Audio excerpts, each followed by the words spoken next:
Scroll number 5. Ask only those who know. The banks that handed out Clason's pamphlets are gone. The pamphlets are still in print. The institutions that distributed the wisdom trusted the gold. Clason trusted the principles. A century later, the institutions are closed, and the principles are still moving. That is not coincidence. That is the difference between what lasts and what does not. Most people take financial advice from the wrong sources, not because they are careless, because the wrong sources are the loudest and the most available. The friend who has done well recently, the relative who is confident, the colleague who has a strong opinion. These people are not advisors. They are enthusiasts. Enthusiasm is not expertise. The difference between the two is the distance between a good year and a lifetime of sound decisions. 1 year of good results does not make a man wise in the handling of money. Decades do. Clason understood this at a cost. He gave his first year of savings to a brickmaker to buy jewels. The brickmaker knew bricks. He knew nothing about jewels. The savings came back as worthless glass. Clason wrote it down not as a complaint, but as a law. Go to the jewel merchant for advice about jewels. Go to the herdsman for advice about sheep. The man who asks the wrong person loses twice. Once in the money, once in the time it takes to earn it back. Ask only those who know. This is not about distrust. It is about precision. Not every person who offers advice deserves to be heard on every subject. A man may be excellent at his craft and useless about money.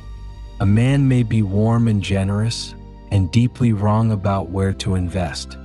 Caring about someone does not make their financial opinion worth following. The question is not whether the person is good. The question is whether they know. These are not the same thing, and treating them as the same thing is how savings disappear into bad decisions that felt like friendly gestures. I have taken advice from the wrong people. Most men have. The investment tip from a friend at dinner. The business opportunity from a brother-in-law. The scheme that seemed obvious to everyone at the table except the one person in the room who actually knew the field. I have paid for these lessons. The cost was not catastrophic. It was the quieter cost of years of compounding that did not happen, of principle that left my hands and did not return. That cost is harder to see than a single loss. It is harder to feel, but it is real. The man who loses 100 coins in one bad decision knows exactly what he lost. The man who never compounds his savings across 20 years because of bad counsel loses 10 times that amount and never sees a number to attach to it. The invisible loss is the larger one. It is always the larger one. Clason's pamphlets were carried by banks for decades. The banks are gone. The pamphlets survived because the principles in them came from men who had spent their lives with money. Not 1 year. Not one good run. Lives Arca did not speak about wealth because he had a theory about it. He spoke because he had spent 40 years building it, losing part of it, adjusting, and building again. That is where counsel worth having comes from. Not from enthusiasm. From experience paid for in full. Ask only those who know. Seek advice from those whose daily work is the handling of the thing you are asking about. The man who lends money for a living knows more about the risks of lending than the man who has lent twice. The man who has built a business across 2 recessions knows more about starting one than the man who started last year during a boom. The man who has managed wealth across decades has seen what the man who is currently excited about wealth has not yet imagined. Seek the experienced, not the enthusiastic. I ask carefully now.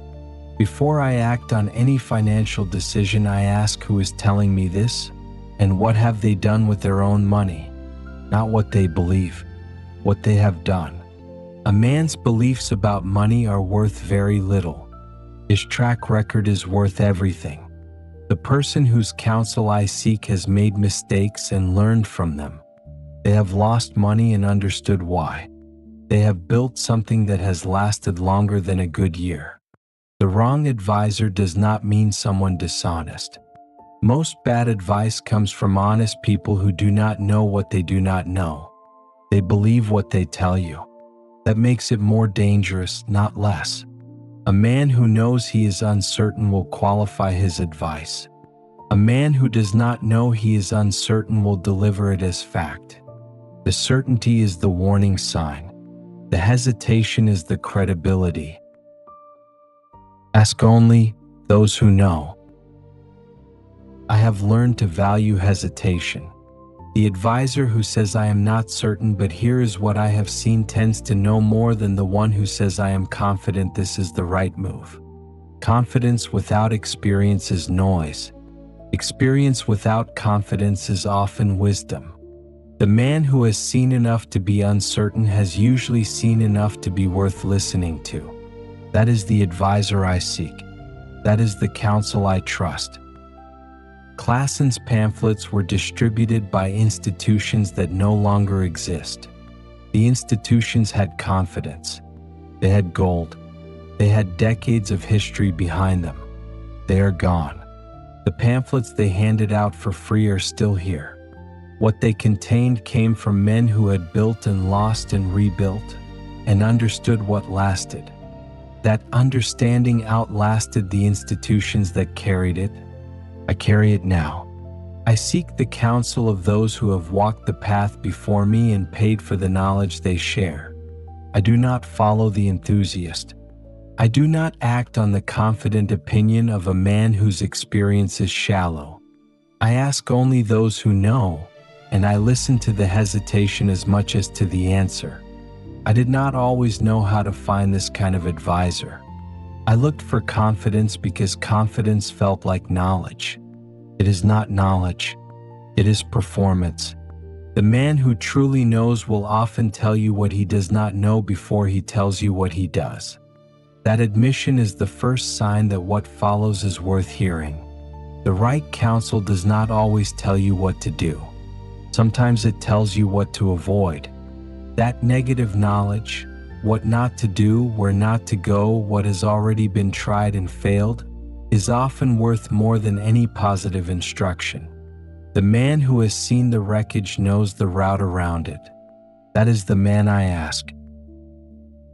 Ask only those who know. Ask only those who know. Ask only those who know.